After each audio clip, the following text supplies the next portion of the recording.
In this lesson, we'll talk a little bit more about the 2.5D canvas as well as pixels. So when I say pixels, P-I-X-O-L-S, it's the same thing as a pixel, a picture element, but it contains more information. So instead of just containing color information, it actually contains color information, it contains depth information, it contains material attributes. And so when we draw onto our canvas, we can actually get a more detailed look which has depth and which has a look of a particular material.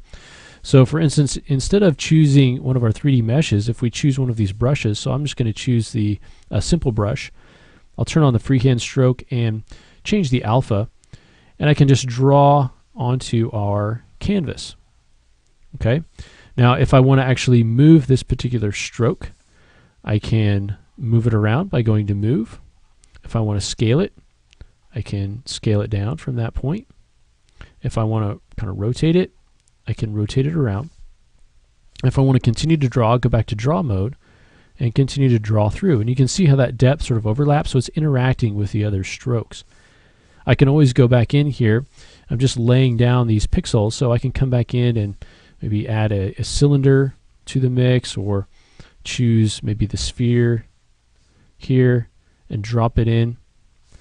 Okay, if I want to cut away certain areas, I can choose an eraser brush and actually come in and cut those pixels away. Okay, but I'm not picking this up and rotating it around. I'm doing kind of an illustration. And so you can see that all of these have this sort of same material look.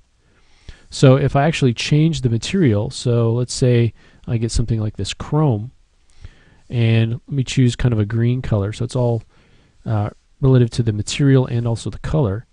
I can come in and start to paint this sort of green chrome. Okay, and I'm sort of replacing some of those pixels as I go over them with the new depth, color, and material information. Okay, now here I'm painting with mRGB, and I'm painting additively. If I only want to paint with material, I can turn off the Z add or Z sub, and then you can see I'm just painting that material on existing depth.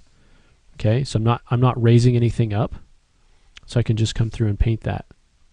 Now let's say I want to keep the material, but I only want to paint a different color. So I want it to still be chrome, but I want it to be purple instead. I can change this from mRGB, which is material and color, to just color. Go back into the red, and now I can paint this. The material attributes stay the same, but I'm just changing the color. So you can choose which part of the pixels that you want to actually affect with your work. Okay, so if I've painted this all red, now I want to actually raise this up a little bit, but I don't want to affect the color. So I would turn off RGB and turn on Z add, and now I'm simply raising this up, but the color remains unchanged. So you can decide how many of these attributes you want to change at one time. You can sculpt while you paint with RGB or while you paint with material. This also will relate to how we're working with our 3D models. But here in our 2D canvas, it works as well. Now, anytime you want to save out your canvas, you can go up to Document, and you can save this out. And again, this is just sort of an image with depth. It's not a 3D model. If you want to clear that out, Control-N will allow you to clear it, and then you can continue to draw. So I just had Z add on, so if you want to draw from scratch, you want to have those both on. We can change our material and our color. And now I'm drawing with this Sculpey material.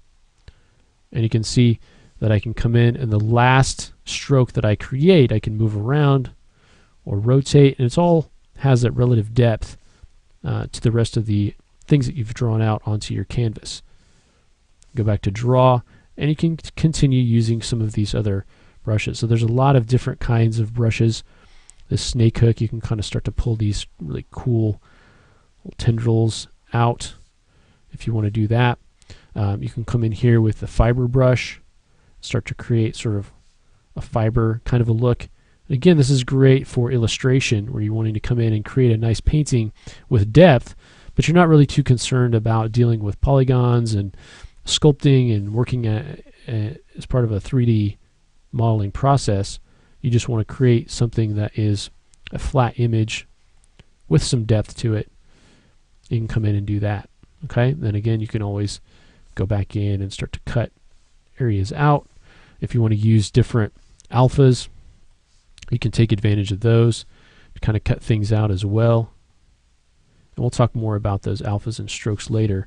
But the key is that this is really, you can just think of this as sort of your illustration or your painting.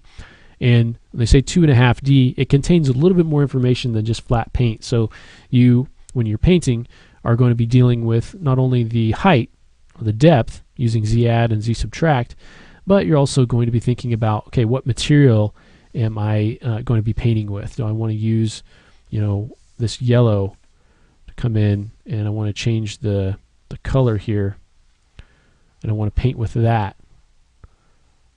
Okay, so that the pixels that you're going to be affecting are going to be affected depending on what you choose up here. The depth is going to be affected, the color is going to be affected, and then also the material that you have selected is going to be applied to those. Okay, and again, that's in draw mode, and then you can move around the last stroke by going to move, scale, and rotate. And then when you want to keep painting, you can go back to draw mode, and you can add any of the 3D meshes that you have, or that you've created. You can add those to your canvas. You just won't be able to edit those. It's just kind of like dropping them down onto your canvas to create your illustration. Okay, so now that we've talked about the 2.5D canvas, let's take a closer look at the basics of creating geometry. So some of the different methods for building up geometry to be able to modify in ZBrush, because our focus in this course, it's an introduction to ZBrush, but it's really focused for more for 3D artists. So we're not going to be talking too much about illustration, and we're going to be talking a lot more about creating 3D characters and models here in ZBrush. So we'll go ahead and talk about creating geometry in the next lesson.